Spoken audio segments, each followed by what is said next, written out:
روزانہ نماز عصر کے بعد یہ چھوٹی سی تسبیح پڑھتا ہوں، ہر مہینہ کروڑوں روپے کماتا ہوں۔ بسم اللہ الرحمن الرحیم۔ محترم ناظرین، آج ایک ایسا عمل آپ کی خدمت میں پیش کرنے لگا ہوں جو نماز عصر میں آپ نے کرنا ہے۔ جو شخص غریب ہے، تنگ دست ہے، بے سہارا ہے، اس شخص کو چاہیے وہ اس عمل کو ضرور کر لے۔ اس وظیفے سے انشاءاللہ تعالیٰ اس کا سارا قرضہ بھی اتر جائے گا، لاکھوں کروڑوں کا وہ مالک بھی بن جائے گا۔ اللہ تعالیٰ اس عمل کی برکت سے انشاءاللہ تعالیٰ اس بندے کو ارب پتی بنا دے گا۔ اگر وہ فقیر ہے، تنگ دست ہے، کچھ بھی اس کے گھر میں نہ ہو، اپنا گھر، گاڑی، بنگلہ کچھ بھی اس کے پاس نہ ہو، ایسا بندہ بھی اس عمل کو اگر کر لیتا ہے تو انشاءاللہ تعالیٰ چند دنوں کے اندر اس کا مقدر سنور جائے گا، اس کی قسمت بدل جائے گی۔ اور یہ عمل آپ نے روز چلتے پھرتے بھی پڑھ سکتے ہیں، بیٹھتے بھی پڑھ سکتے ہیں، یا مخصوص وقت میں بھی پڑھ سکتے ہیں۔ یہ عمل بڑا آسان ہے۔ ناظرین، جو کاروبار کی وجہ سے پریشان ہیں، ملازمت کی وجہ سے پریشان ہیں، جن کے گھروں کے اندر تنگ دستی نے ڈیرے لگا لیے ہیں، بے روزگاری جن کے گھر سے ختم نہیں ہوتی، رزق کے جن کے گھر میں نہیں آتا، انشاءاللہ رزق ان کا دیوانہ ہو جائے گا، رزق ان کے پیچھے پیچھے آئے گا۔ وہ لوگ جو اس عمل کو کر چکے ہیں، الحمدللہ 100% انہوں نے اس عمل سے رزلٹ حاصل کیا ہے، 100% اس عمل کو مجرب پایا ہے۔ آپ بھی انشاءاللہ اس عمل سے مایوس نہیں ہوں گے۔ یہ عمل کبھی کسی کو مایوس کرتا ہی نہیں۔ یہ بھی بڑا آسان عمل ہے، لیکن اس سے پہلے میری ایک بات اپنے ذہن میں رکھ لیں، یہ میری ایک نصیحت کو اپنے پلے باندھ لیں۔ اگر آپ کے حاسدین ہیں جو آپ کے پیچھے پیچھے ہر وقت لگے ہوئے ہیں، اللہ تعالیٰ اس عمل کی برکت سے آپ کو حاسدوں کے شر سے بھی محفوظ فرما لیں گے۔ لیکن آپ نے یہ 3 کام اپنی زندگی میں ضرور اپنا لینے ہیں۔ آپ کو ساری زندگی، آپ کی نسلوں کو ساری زندگی اللہ تعالیٰ کسی کا محتاج نہیں ہونے دے گا۔ میں آپ کو ایک بڑا اہم نکتہ بتا رہا ہوں، اس پر توجہ کیجیے گا، اس کو اپنی زندگی میں اور اپنی اولاد کی زندگی میں داخل کر دیں۔ یقین جانیے آپ اربوں خربوں میں کھیلیں گے، اور الحمدللہ اس عمل کے بعد اللہ تعالیٰ نے آپ کی قسمت کے مقدر کو کھول دینا ہے، اور اللہ تعالیٰ نے آپ کو توبہ کو قبول فرما لینا ہے۔ اس عمل کی برکت سے گناہوں کی بخشش ہو جاتی ہے، انسان پاکیزہ اور صاف ستھرا ہو جاتا ہے، انسان کا عبادت میں دل لگنے لگ جاتا ہے، گناہوں سے بندے کو نفرت ہو جاتی ہے۔ اس عمل کے جتنے ہی فائدے میں بتاؤں وہ کم ہے، لیکن جب اس عمل کو آپ کریں گے، آپ کو پہلے دن ہی اس عمل کی تاثیر ملے گی، اور انشاءاللہ تعالیٰ اللہ تبارک و تعالیٰ کا ایسا کرم ہوگا کہ آپ کے گھر کے اندر وہاں سے رزق آئے گا جہاں سے آپ کا گمان اور تصور بھی نہیں جاتا۔ ناظرین، وظیفہ شروع کرنے سے پہلے میں آپ کو نماز عصر کی فضیلت سے آگاہ کرنا چاہتا ہوں۔ نبی کریم صلی اللہ علیہ وآلہ وسلم نے فرمایا، جس کی نماز عصر چھوٹ گئی گویا اس کا گھر اور مال سب لوٹ گیا۔ یعنی عصر مبارک نماز کا فوت ہونا بربادی اعمال میں سے ہے۔ پیارے آقا صلی اللہ علیہ وآلہ وسلم نے ارشاد فرمایا، وہ شخص ہرگز جہنم میں نہیں جائے گا جو سورج نکلنے سے پہلے اور سورج ڈوبنے سے پہلے نماز پڑھے، یعنی جو فجر اور عصر کی نماز ادا کرے۔ حضرت جریر بن عبداللہ رضی اللہ تعالیٰ عنہ فرماتے ہیں، ہم لوگ نبی کریم صلی اللہ علیہ وآلہ وسلم کی خدمت میں حاضر تھے۔ آپ صلی اللہ علیہ وآلہ وسلم نے 14ویں رات کے چاند کی طرف دیکھا، پھر فرمایا، تم لوگ اپنے رب کو اس طرح دیکھو گے جیسے اس چاند کو دیکھ رہے ہو، اسے دیکھنے میں تم کو کسی بھی قسم کی مشقت اور تکلیف نہیں ہوگی۔ اس لیے اگر تم سورج کے طلوع سے پہلے فجر اور غروب سے پہلے عصر کی نمازوں کے پڑھنے میں کوتاہی نہ ہو سکے تو ایسا ضرور کرو۔ پھر آپ نے اس ایت مبارکہ کی تلاوت کی جس کا ترجمہ ہے، تم سورج نکلنے سے اور ڈوبنے سے پہلے اللہ کی پاکیزگی بیان کرو، حدیث پاک میں ہے، رسول اللہ صلی اللہ علیہ وآلہ وسلم نے فرمایا، جو فجر اور عصر کی نماز پڑھے وہ جنت میں داخل ہوگا۔ ناظرین، اللہ پاک کے جو اسماء حسنہ ہیں ان کو پڑھنے کے بے شمار فضائل اور برکات ہیں۔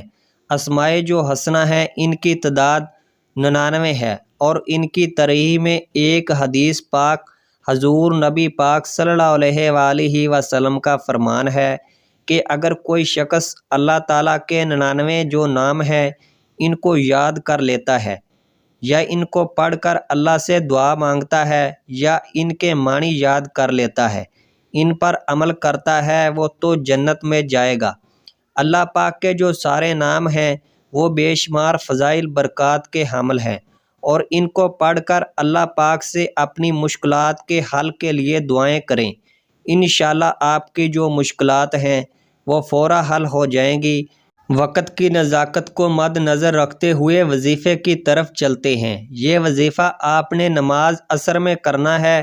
اس وظیفے کو عورتیں خاص ایام میں نہیں کر سکتی، کیونکہ یہ نماز عصر ادا کرنے کے بعد کا وظیفہ ہے۔ آپ نے یہ وظیفہ باوضو ہو کر مصلی پر بیٹھ کر محمد صلی اللہ علیہ وآلہ وسلم کی ذات پر 11 بار درود شریف پڑھنا ہے۔ درود شریف پاک پڑھنے کے بعد آپ نے اللہ کے یہ 2 نام یا اللہ یا رحمان 100 دانوں کی تسبیح کرنی ہے، اور یاد رہے عصر کی نماز کے بعد آپ نے ایک تسبیح کرنی ہے۔ انشاءاللہ اس سے آپ کے رزق میں برکت ہوگی، عمل میں برکت ہوگی، جو شر ہے وہ آپ سے دور چلے جائیں گے، اور خیر ہی خیر اور عافیت کا معاملہ ہوگا۔ اور اس کے بعد سورت 3 دفعہ سورت اخلاص پڑھنی ہے۔ حضرت انس نبی کریم صلی اللہ علیہ وآلہ وسلم سے روایت فرماتے ہیں، جو شخص روزانہ 200 مرتبہ قل هو اللہ احد پڑھے تو اس کے 50 سال کے گناہ اس کے نامہ اعمال سے مٹا دیے جاتے ہیں۔ البتہ اس پر اگر قرض ہو تو وہ معاف نہیں ہوتا جب تک ادا نہ کرے، یہ صاحب حق معاف نہ کرے۔ ایک اور حدیث ہے، حضرت انس نبی کریم صلی اللہ علیہ وآلہ وسلم سے روایت فرماتے ہیں کہ جو شخص سوتے وقت دائیں کروٹ پر لیٹ کر 100 مرتبہ قل هو اللہ احد پڑھے تو قیامت کے دن اللہ اس سے فرمائیں گے، اے بندے دائیں جانب سے جنت میں داخل ہو جائے۔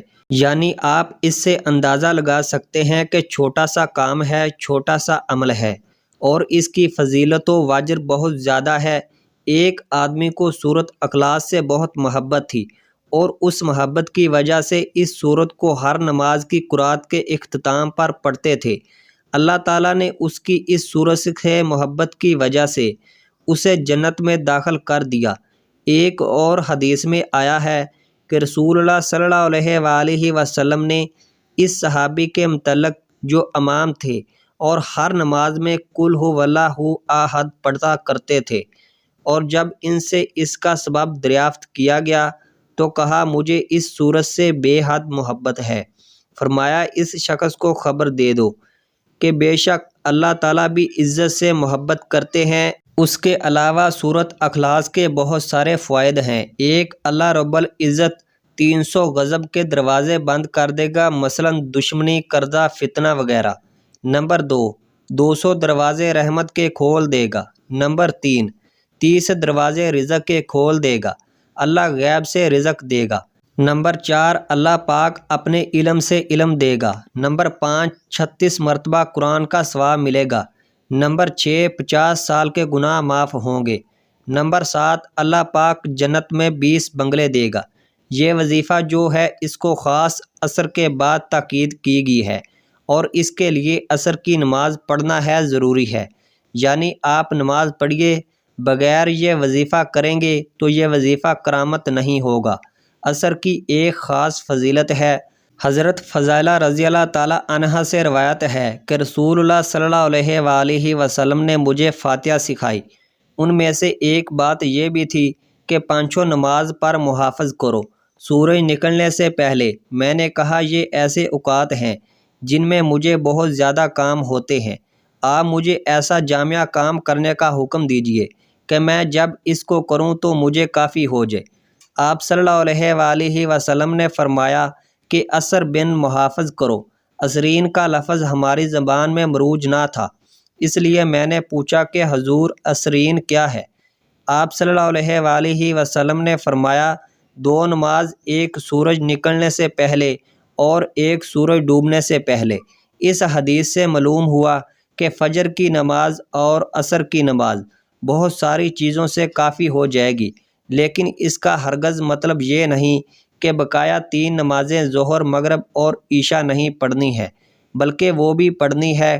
عصر کی ایک خاص فضیلت ہے، عصر کا ایک خاص وظیفہ ہے، عصر کا وظیفہ کرنا ہے، انشاءاللہ آپ کے مال، آپ کی آبرو اور آپ کی عزت بڑھے گی۔ یا رحمانو کا مطلب ہے اے بے پناہ رحمت برسانے والے۔ اللہ تعالیٰ کی جو رحمتیں اور بندے کے لیے عام ہیں، اس لیے اسے رحمان کہا جاتا ہے، کیونکہ اللہ کی یہ شان اتنی وسعت والی ہے کہ زندگی میں قدم قدم پر وہ انسان بے شمار رحمتیں اور برکتیں وہ نازل فرماتا۔ تو آج کا یہ وظیفہ ہے، یہ عصر کی نماز کے بعد کرنا ہے۔ نماز عصر کے چند فضائل، اس کی اہمیت ہم آپ کی خدمت میں پیش کرتے ہیں۔